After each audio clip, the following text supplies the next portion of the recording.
My name is Amelia. I grew up in a small, cozy house that always smelled like fresh bread. My dad ran our family bakery, which he had taken over from his parents.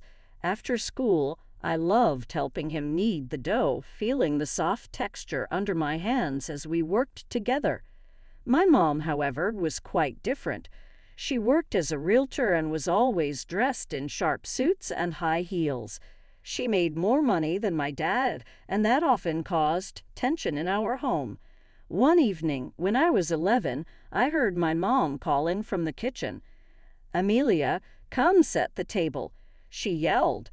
Back then, I was a skinny, shy girl, more interested in reading books than anything else. I marked my place in the book I was reading and hurried to the kitchen. As I set the table, I couldn't help but overhear my parents arguing again. "It's been another slow month, Tyler," my mom said, frustration evident in her voice. "When are you going to get it together?" My dad, always calm, replied softly, "Please, Joyce, not in front of Amelia." But Mom didn't care. "She should know what a failure her father is," she snapped. I froze, gripping the edge of the table tightly, trying not to cry. This kind of argument was common in our house. Mom always belittled Dad while he tried to keep things peaceful. It wasn't just about money. I think Mom felt stuck in a life she didn't want. "Amelia," Mom's sharp voice broke my thoughts. "Where's my wine?" I rushed to pour her a glass, but my hands were shaking, and I accidentally spilled some on the tablecloth. Mom's eyes narrowed as she glared at me. "You useless girl. Can't you do anything right?" Dad quickly stepped in. "It's just a little wine, Joyce. No big deal." But Mom turned her anger on him. "You're too soft on her. No wonder she's growing up to be as pathetic as you." That was too much for me. Tears streaming down my face, I ran to my room and buried my head in my pillow. I loved my dad so much, but I couldn't understand why he put up with the way Mom treated him. I decided the best way to survive in our house was to stay quiet and invisible. The next morning, something felt off. There was no smell of fresh bread from the bakery and no sound of Mom's heels clicking on the floor. I went downstairs and found Dad sitting at the kitchen table, looking pale and defeated. "Where's Mom?" I asked, though I already had a bad feeling. Without saying a word, Dad handed me a note in Mom's handwriting. It read, "Tyler, I can't do this anymore. I'm leaving with Anthony. He can give me the life I want. All this small-town nonsense isn't for me. Amelia, don't bother looking for me. You're just dead weight. Tyler, you're a loser, and you've made our daughter one too. Goodbye and good riddance. I stared at the note, feeling like someone had punched me in the stomach. Mom was gone. She had left us, calling Dad a loser and me useless as her parting words. The months that followed were chaotic and painful.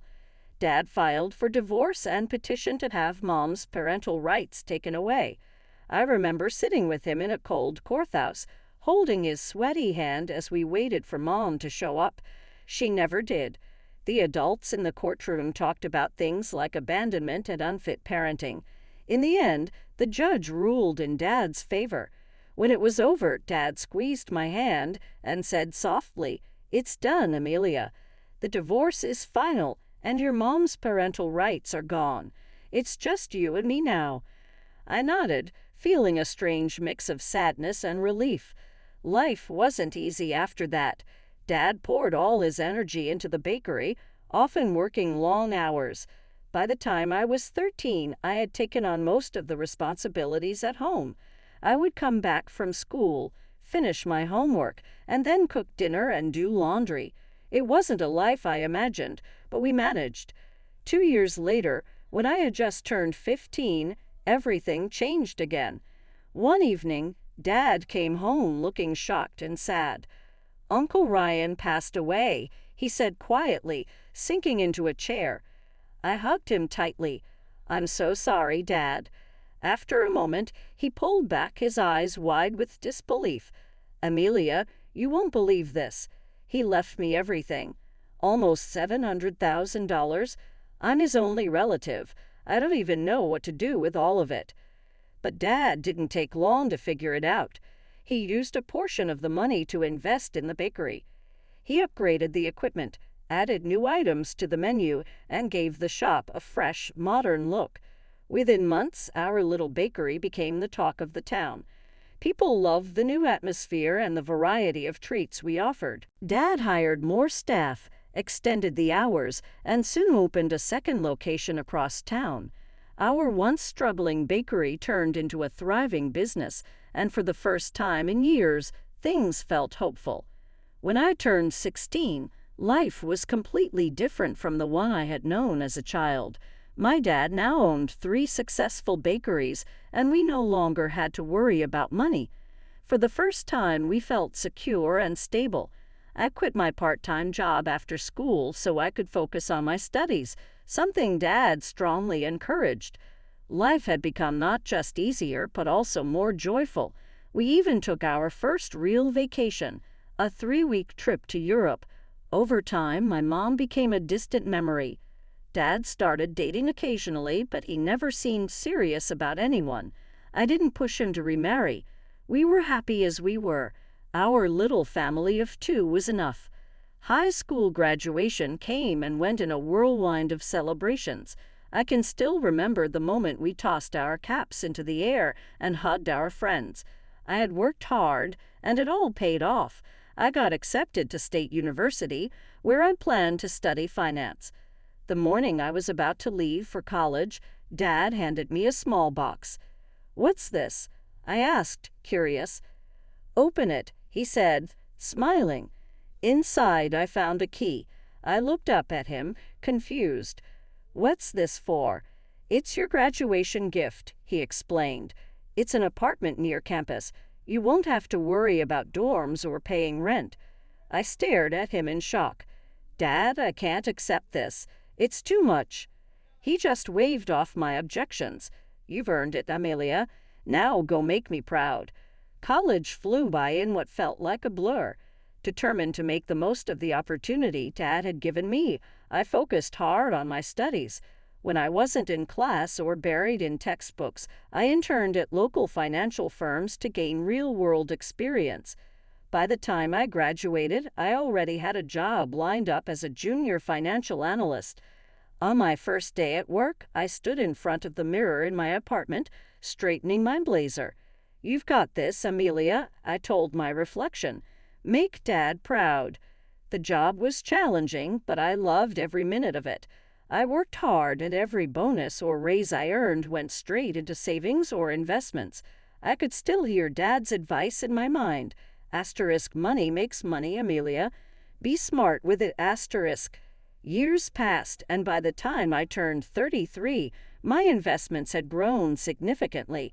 I owned 3 additional apartments on top of the one I lived in, and the rental income provided a steady financial cushion.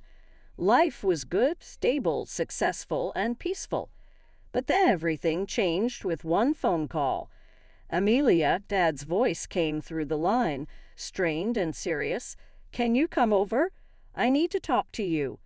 Worry knotted my stomach as I rushed to his house.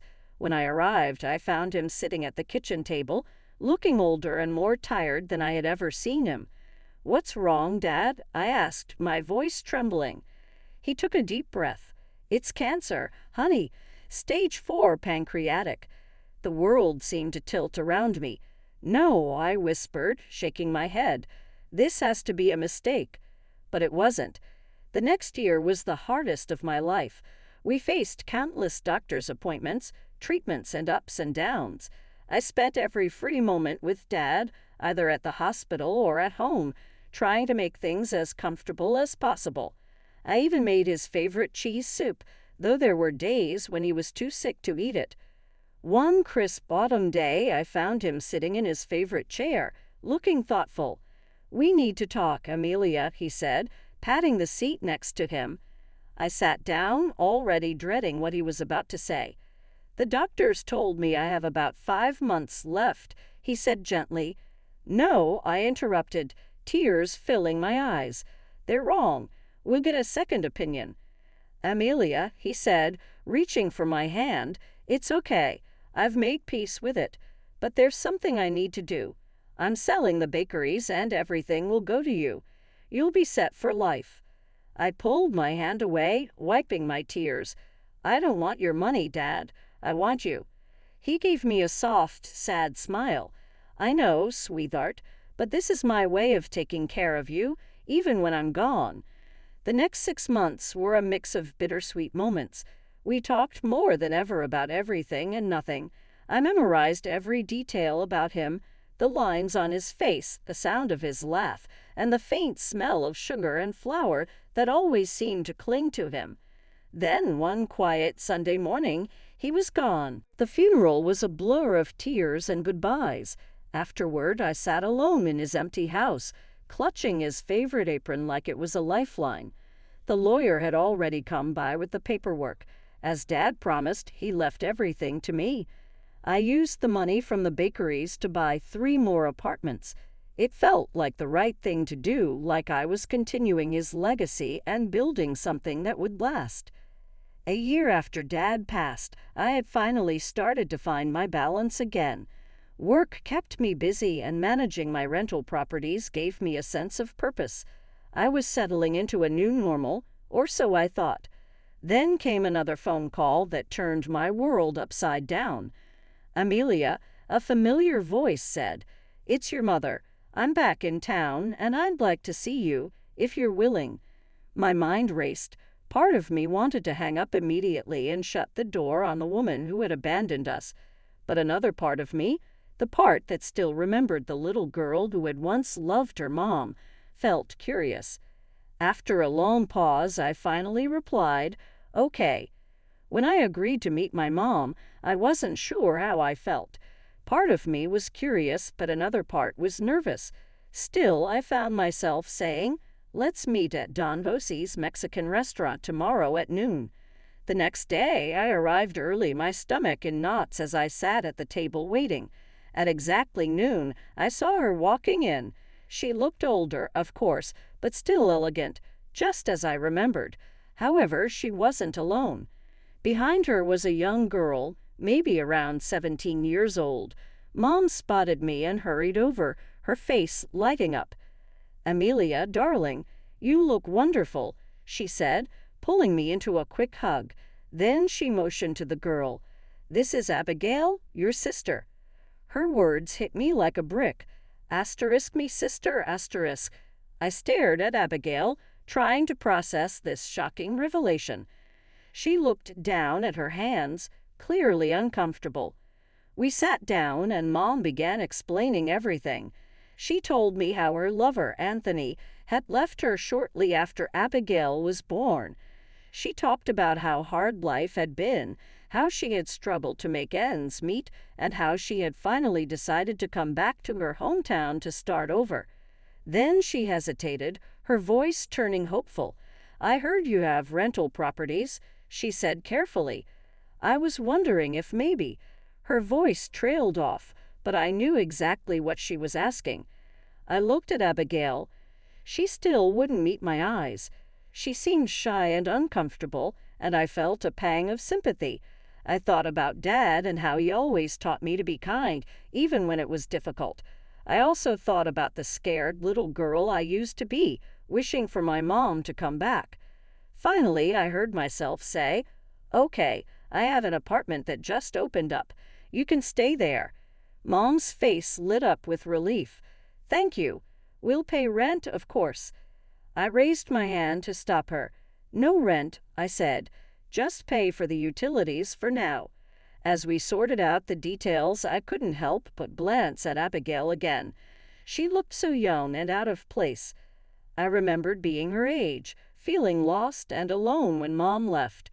Trying to break the awkwardness, I asked, "So, Abigail, are you a junior in high school?" She nodded and finally looked up at me. "Yeah, it's weird starting at a new school for senior year." "I bet it is," I said, feeling another wave of sympathy. "Listen, if you ever need help with school or just someone to talk to, I'm here, okay." Abigail gave me a small smile. "Thanks. That means a lot." As we left the restaurant, Mom hugged me again. "You're an angel, Amelia. I know I have a lot to make up for, but I hope we can start fresh." I nodded, not trusting myself to speak. That night, as I lay in bed, I couldn't shake the feeling that my life was about to get much more complicated. For better or worse, my mom was back, and I had a sister. Only time would tell what that meant for all of us. The months after Mom and Abigail moved back were strange. Mom quickly found work as a realtor, slipping back into her old life as if she had never left. Abigail enrolled in the local high school to finish her senior year. I kept my distance, unsure how to navigate this new family dynamic. Every now and then, Mom would call or stop by. "Amelia, darling, thank you again for the apartment," she'd say, smiling warmly. "You've been such a blessing." Her endless gratitude made me uncomfortable. "It's fine, Mom.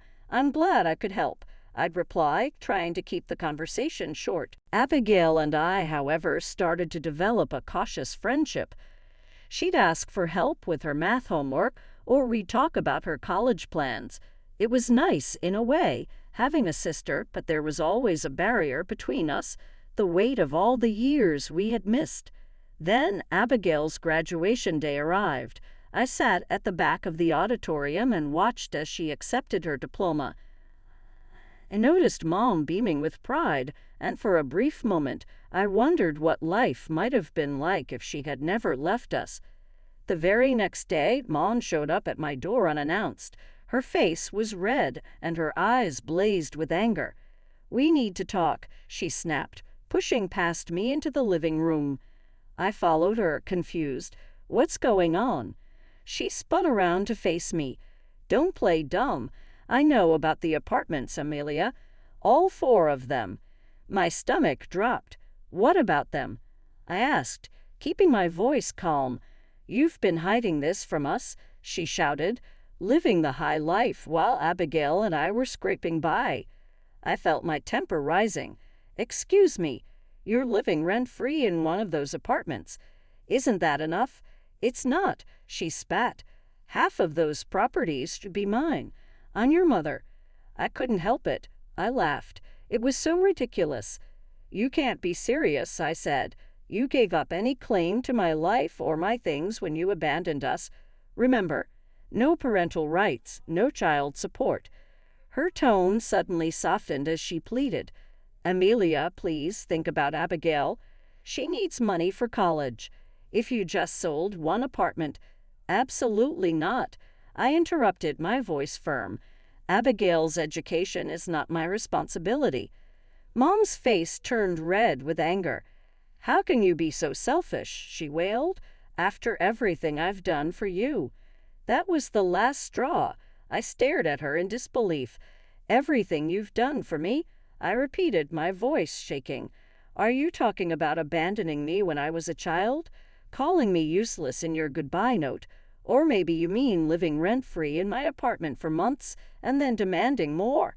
Mom flinched as though I had slapped her. For a moment she stood frozen, her mouth opening and closing like a fish out of water. Then, without another word, she turned on her heel and stormed out, slamming the door behind her. I stood there, shaking with a mix of anger and hurt. How could she, after everything I had endured because of her? How could she try to guilt me like that?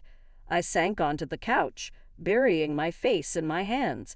Deep down, I'd known letting her back into my life was a risk, but I had hoped. Well, I wasn't even sure what I'd hoped for. As my anger began to fade, it was replaced by a deep sadness. The woman who was supposed to be my mother, my protector, and my support was nothing more than a stranger who only seemed to want to use me and Abigail. What about her? She was just a teenager, stuck in the middle of all this. I didn't know what to do about her. 3 weeks later, I was at my usual coffee shop, waiting for my order, when I noticed the barista giving me strange looks. I didn't think much of it until I overheard a snippet of conversation from a nearby table. "Can you believe it?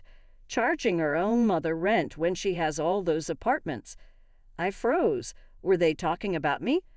Over the next few days, I caught more whispers, more side glances. It seemed Mom had been busy spreading her twisted version of the story to anyone who would listen. Then came the Twitter post. I saw it during my lunch break and almost choked on my sandwich. It read, my daughter, Amelia, has 5 apartments she rents out, making a fortune, but she refuses to help with her sister's college. She's forcing me to pay outrageous rent when I can barely make ends meet. I'm heartbroken that my own child could be so greedy and selfish, *. The comments were brutal, each one like a knife to my heart. How could she do that to her own mother? What a horrible person. Ungrateful rat. Friends, relatives, even old classmates I hadn't spoken to in years jumped on the bandwagon. Not one of them seemed to remember or care that this was the same woman who had abandoned me as a child. Just when I thought things couldn't get worse, my boss called me into his office. "Amelia," he said, his face serious, "we need to talk about this situation with your mother. It's starting to affect the company's reputation." I felt the blood drain from my face. "Sir, I can explain." He held up a hand to stop me. "I'm not asking for details, but I need you to resolve this quickly and quietly. We can't have this kind of drama associated with our firm. Do you understand?" I nodded, my throat too tight to speak. Back at my desk, I saw an email notification about unpaid utilities for Mom's apartment. Of course, with shaky hands, I called her. "What do you want?" she snapped when she picked up. I took a deep breath, trying to stay calm. "Mom, there are unpaid utility bills for your apartment. We agreed that you'd cover those, remember?" She scoffed. "Oh, please, you're making so much money from those apartments, you can afford to pay a few bills." "That's not the point," I said, my patience wearing thin. "We had an agreement." "An agreement?" She shot back, her voice cold. "Like the agreement that you'd help your family? What good did that do us?" I sat there holding the phone, feeling my world crumble. I had tried to be kind, tried to be generous, and this was my reward. With a heavy heart, I made an appointment with a lawyer. Miss Sophia, a calm and professional attorney, looked over my case. "You have every right to evict your mother," she said. "She has no lease, pays no rent, and you've given her plenty of notice." I nodded, feeling a mixture of relief and guilt. "What do I need to do?" She slid a document across the desk toward me. "This is an official eviction notice. Serve it to her." I stared at the paper for a long moment before picking it up. It felt heavy in my hands, not because of its weight, but because of what it represented. I had spent years trying to rebuild my life after Mom left. Letting her back in had been a mistake, but this time I was taking control. It was time to move on, even if it meant letting go of the mother I had always wished she could be. The lawyer had been clear. If she doesn't comply, we can take legal action. With the eviction notice in hand, I drove to Mom's apartment, technically my apartment. My hands trembled as I knocked on the door. When Mom opened it, her face twisted into an annoyed scowl. "Oh, it's you," she said. "Have you finally come to your senses about selling an apartment for Abigail's college? Abigail's already picked her school, and tuition is due next month." Her entitlement made my shock quickly turn to anger. "Are you serious? After everything you've done, you're still making demands?" "Don't be so dramatic," she scoffed, waving a hand dismissively. "It's the least you can do for family." That was the breaking point. Without a word, I handed her the eviction notice. "Here, you have 30 days to leave." Mom's face went pale as she stared at the paper. Then, without warning, she exploded. "You ungrateful little brat." She screamed, her voice echoing off the walls. "After everything I've done for you." I stood my ground. "Everything you've done," I said, my voice steady despite my shaking hands. "Do you mean abandoning me when I was 12, spreading lies about me to anyone who would listen, or maybe living rent-free in my apartment while refusing to pay even the utility bills?" Her face darkened with rage, and suddenly she lunged forward, grabbing my shirt. "You're nothing," she spat, her voice venomous. "Do you hear me? Nothing but a selfish, heartless." I yanked myself free, stumbling back. "That's it," I said, fumbling for my phone. "I'm calling the police." Her eyes widened, but she didn't stop shouting. Her words grew more vicious, each one cutting deeper than the last. By the time the police arrived, I was trembling, tears streaming down my face. I explained the situation as calmly as I could, showing them the eviction notice. One officer turned to Mom. "Ma'am," he said firmly, "I suggest you calm down and discuss this civilly with your daughter." Mom sneered. "Civil? With her? She's trying to throw us out on the street." The other officer spoke to me. "Miss, legally this is a civil matter. We can't forcibly remove her without a court order. You'll need to pursue this through the courts if necessary." I nodded, feeling defeated. As they left, Mom's snug expression made my blood boil. "You won't do it," she taunted, crossing her arms. "You don't have the guts to take your own mother to court." I stared at her, my anger hardening into resolve. "Watch me," I said, my voice steady. Before she could respond, I turned and walked away. As I reached my car, I heard the door slam behind me. The day of the court hearing arrived. My stomach churned as I walked into the courtroom. Mom and Abigail were already there. Mom's eyes red and puffy, Abigail looking like she wanted to disappear. The hearing began and Mom put on quite a performance. "Your Honor," she sobbed, dabbing her eyes with a tissue, "my daughter has turned so cold-hearted. She's trying to throw her own mother and sister out on the streets after everything I've done for her." I clenched my fists under the table, forcing myself to stay calm. Then my lawyer stood up, his voice steady and confident. "Your Honor, I'd like to present some evidence that tells a very different story." He laid out the facts. Mom's abandonment when I was 12, the termination of her parental rights, and her failure to pay child support. He showed the judge the rent-free arrangement I had provided and the unpaid utility bills. But he wasn't done. "Furthermore, Your Honor," he continued, "we have evidence that Mrs. Sophia is not in the dire financial situation she claims." Mom's head snapped up, her eyes wide with panic. "Mrs. Sophia owns an apartment in another city," my lawyer explained, "left to her by a former partner. She currently rents it out for a substantial monthly income." The courtroom fell silent. The judge turned to Mom, his expression stern. "Is this true, Mrs. Sophia?" Mom's face went pale. She opened and closed her mouth a few times before finally whispering, "Yes, Your Honor." The judge's voice was cold as he delivered his decision. "This court grants the eviction. Furthermore, Mrs. Sophia will pay back rent for the months she stayed in the apartment rent-free. Mrs. Sophia, your actions are truly unacceptable. This case is closed." The gavel came down with a loud bang, echoing through the courtroom. It was over. As we left the courtroom, I saw Abigail standing to the side, looking lost and confused. My heart ached for her. None of this was her fault. I walked over to her, ignoring Mom's glare.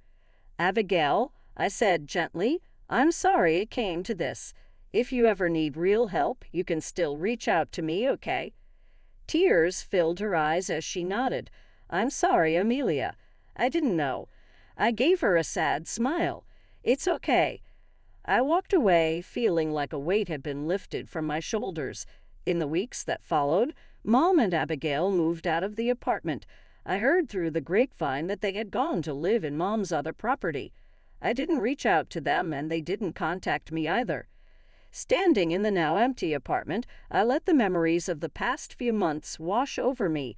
The hope I'd felt when Mom came back, the pain of her betrayal, the stress of the court case. But beneath it all, I felt something new, freedom. For the first time in years, I could finally move forward.